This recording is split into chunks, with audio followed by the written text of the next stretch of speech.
Graça e paz, irmãos. Qual a diferença entre ler a palavra, meditar na palavra e estudar a palavra de Deus? Nós temos que escolher um dos três ou temos que fazer os três? Essa é uma pergunta que nós devemos fazer.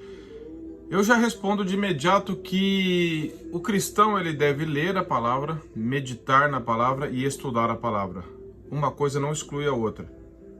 Mas há diferença entre elas. Muito embora, isso precisa ser claro, porque tem muita gente que se diz cristã e não estuda a palavra. Se diz evangélico, está há 10, 15, 20 anos numa igreja, não sabe nada da Bíblia. Apenas acostumou a ir lá em algum lugar e acha que a salvação está por ir em determinado lugar, fazer determinada prática, usos e costumes. Essa pessoa ainda não entendeu o evangelho. Se essa pessoa não ama a palavra de Deus, não ama Cristo, não medita na palavra, como que ela pode se dizer cristã com base na própria palavra de Deus? A Bíblia diz em João 14:21 que aquele que tem os meus mandamentos e os guarda, esse é o que me ama. Então, nós temos que entender que meditar na palavra, ler a palavra, estudar a palavra, é a vida do cristão. Não é de alguns cristãos, mas deve ser de todo cristão.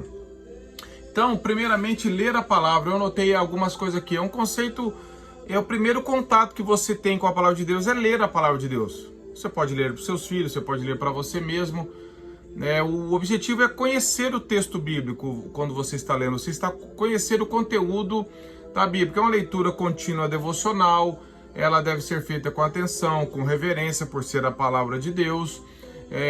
Nós devemos, ao ler a palavra, orar, para que o Espírito Santo, que nem Salmo 119, verso 18 diz, desvenda os meus olhos para que eu contemple as maravilhas da tua lei. Nós devemos depender do Espírito Santo numa leitura devocional da palavra de Deus. Ler um capítulo por dia, ler todo na sequência para entendermos o conteúdo da palavra de Deus. Mas há um perigo nisso, ficar apenas numa leitura superficial, num apenas querendo conhecer algo da palavra, não indo um pouquinho mais adiante. Então essa primeira leitura ela é muito importante, mas ela pode ser perigosa se o seu tempo com a palavra parar nela. Vamos agora para o segundo passo, que é a meditação na palavra. A palavra de Deus diz em várias passagens, Salmo 1 diz, antes o seu prazer está na lei do Senhor e nela medita dia e de noite.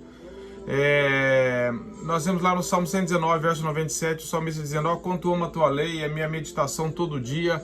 Então meditar na palavra é ir um pouco mais do que uma simples leitura, fechar a Bíblia e continuar. Você vai começar numa expressão, a digerir melhor aquilo que você leu. Então você começa a pensar mais naquilo que você leu, você quer refletir um pouco mais, você quer associar aquilo com a sua vida, você quer entender um pouco mais, você vai pensar naquilo que você está lendo. Não apenas ler sem refletir, você vai começar a pensar um pouco mais naquilo, você vai ponderar o significado, orando para que aquilo tenha uma relação com a sua própria vida, sondar o seu coração, né?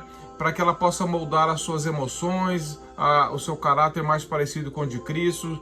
Você quer não apenas ler a palavra, você quer ir um pouco mais. Você quer digerir um pouco mais dentro da sua mente, do seu coração, pensar mais nela.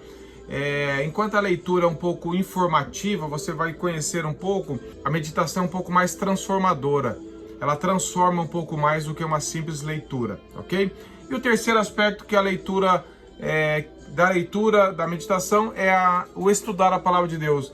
E estudar aqui seria uma investigação mais cuidadosa, mais sistemática do texto, buscando conhecer o texto dentro do contexto, perto dele e à luz de toda a teologia bíblica, muitas vezes buscando no original o sentido da palavra, pesquisando palavras-chave que dão sentido ao texto, palavras que nós não conhecemos, nós anotamos, procuramos entender aquele significado, a doutrina de que o texto está explicando, vermos Cristo ali, o que Jesus está nos ensinando, está revelando sobre ele mesmo, chegar a uma interpretação mais correta, uma verdade teológica que está mais profunda no texto, é você ir cavando.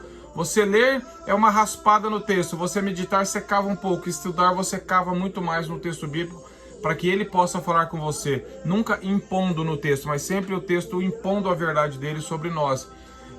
Então nós podemos usar aí comentários bíblicos, dicionários bíblicos, um livro de teologia sistemática, fazemos alguma análise gramatical do contexto histórico, comparando a escritura com a escritura, que a Bíblia explica a própria Bíblia. Então você vai para outros textos paralelos, referências que vão te ajudar a entender aquele texto. Veja como o campo é muito maior, vai exigir mais tempo, mais dedicação, mais atenção, mais zelo, mas é isso que nós devemos fazer se nós amamos a Deus, se nós guardamos a palavra de Deus, estudando ela.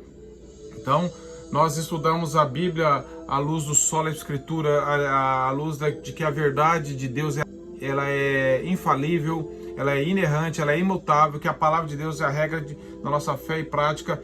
Isso vai resultar num crescimento da nossa fé, nós vamos amadurecer, nós vamos crescer em santidade, nós vamos ser mais transformados à medida que nós caminhamos mais na leitura, na meditação e no estudo. Então a diferença é que enquanto a leitura alimenta, nos dá um conhecimento, a meditação transforma, o estudo da palavra ela edifica e fortalece mais a leitura e a transformação, ela solidifica mais aquilo que nós lemos e meditamos. Por isso que é muito importante esses 3 passos: ler o texto com calma, em oração, que nem foi falado, meditar sobre o texto, gastar um pouco mais, mas sentar com calma, anotar, estudar o texto, ver as passagens paralelas e como nós temos falado aqui. E tudo isso na dependência do Espírito Santo, que nos guia a verdade, que nos salva, que nos transforma, que revela Cristo para nós. Então, se você é um cristão, você deve ler, meditar e estudar, e eu também. Isso devemos fazer pela graça de Deus e para a glória dele, para sermos edificados diante da palavra de Deus, que é o nosso alimento diário. Que Deus abençoe a sua leitura, a sua meditação e seu estudo diário nas Escrituras. Deus te abençoe.